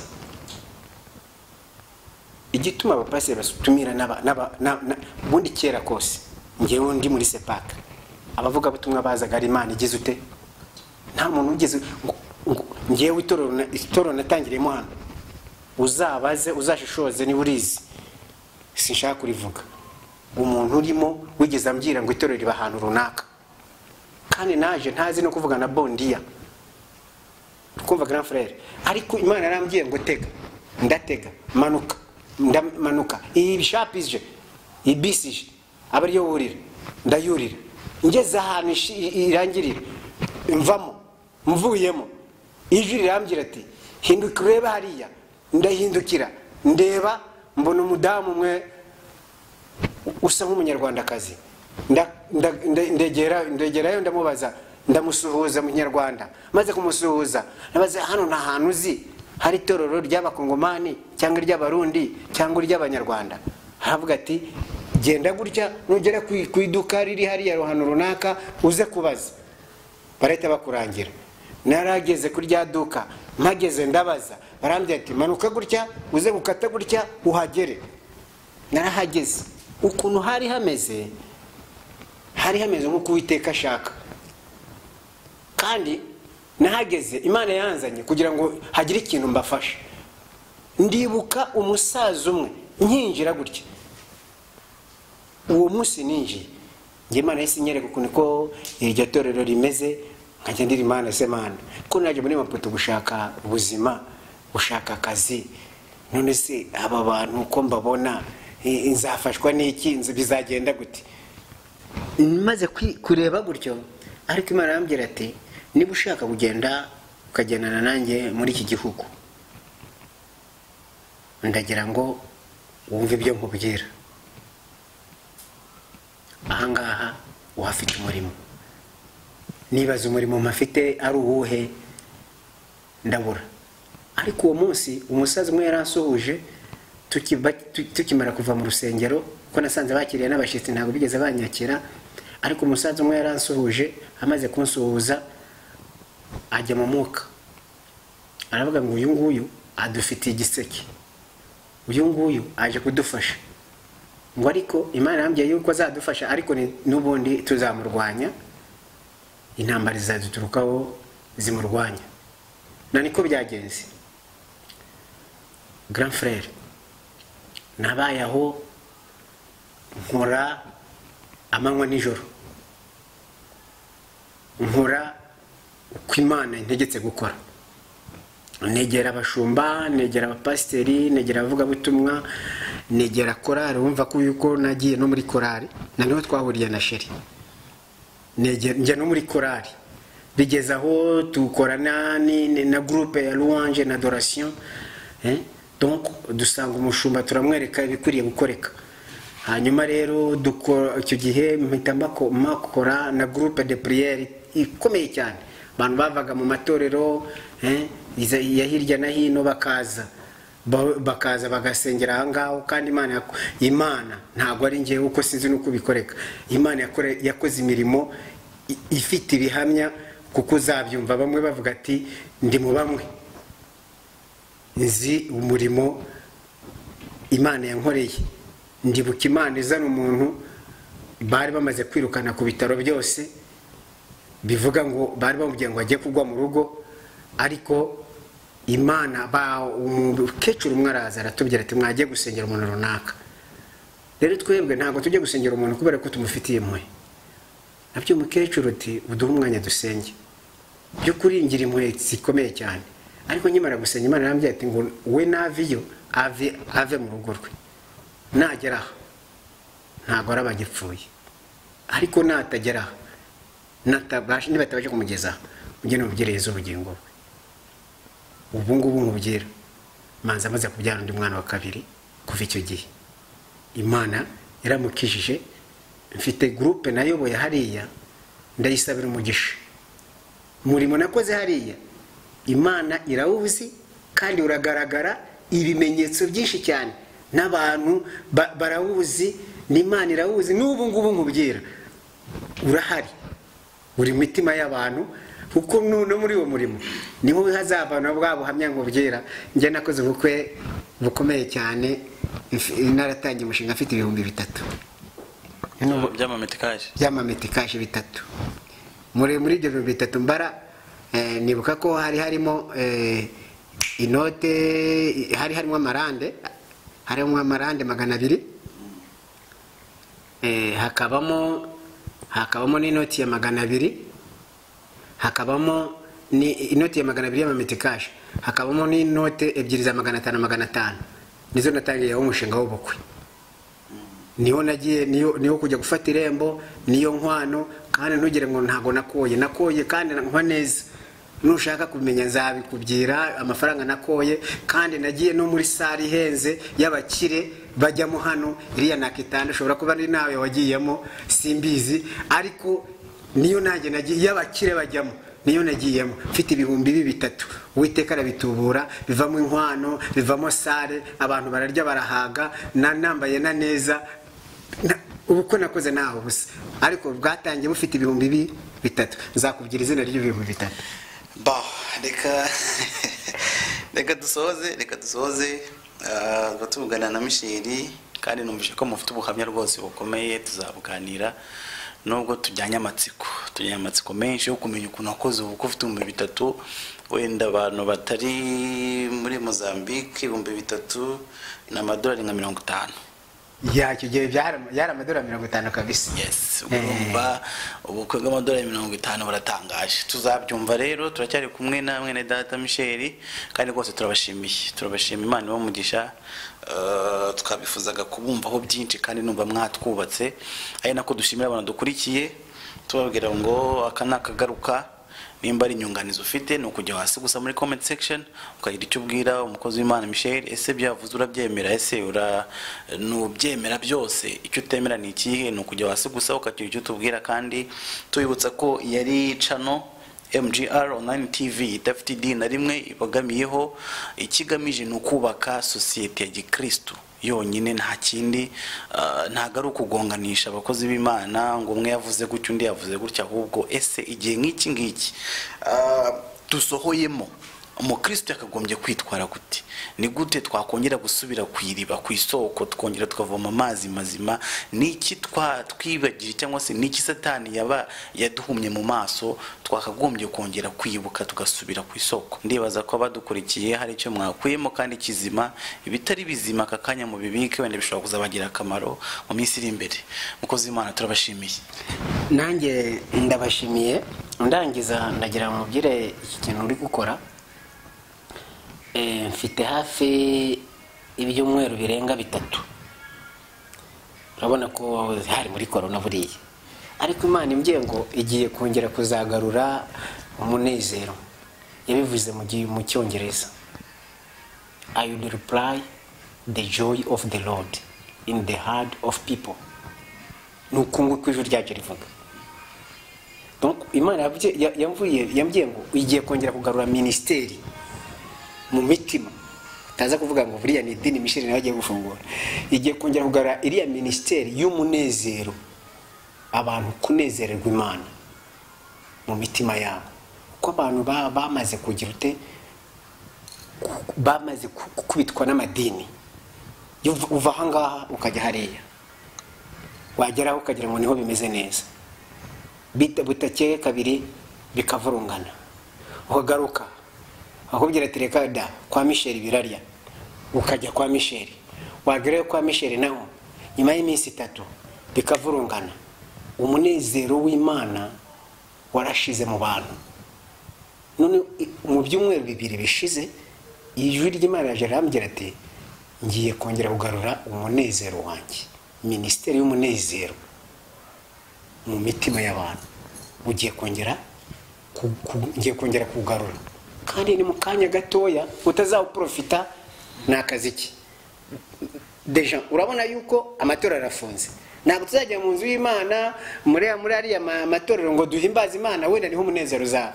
Ariko abantu bari kudukurikira, ndagira mujye mukurikira ibintu kandi wumva unezerewe Imana. Niba hari ikintu kigukojejeho numva kwihana, burya kwihana si ugutanga amakuru. Kwihana ni ukureka. Wapfukama no mu cyuma ukavuga ati Imana, burya nari narabaye umuswa bigeze aha, burya nari narishe bigeze aha. Ugapfukama ukarira Imana umunezero muri wewe. Icyambere urarira, hari umunezero uzana amarira disi, ukarira, warangiza ukarira ukihana, Uwiteka kuza Umwuka Wera kandi ukamubwira ati umbashishe kureka ibingibi. Ndagira ngo mubwire yuko Uwiteka yahagurukije ababene data MGR, abantu mukurikire iki kiganiro cyacu, mujye mufata ibintu binezeza Uwiteka, maze uhite wenyine wisangisha n'ubuzima ubayemo, maze ugarukira Imana. Nurangiza ugarukira Imana, unezererwe Imana, haba mu nzu yawe, aweho n'abana bawe bagira ati bana, nubwo bimeze gutya ariko Kristo aracyari kwa kundi yari ameze. Maze wihane, nurangiza kwihana ugarukire Kristo. Amatorero naramuka afunguye, azafungura ufite umunezero. Naramuka atanafunguye, icyo Kristo ashaka nuko umuntu ku giti cye yahura nawe. Agakiza nako umuntu ku giti cye.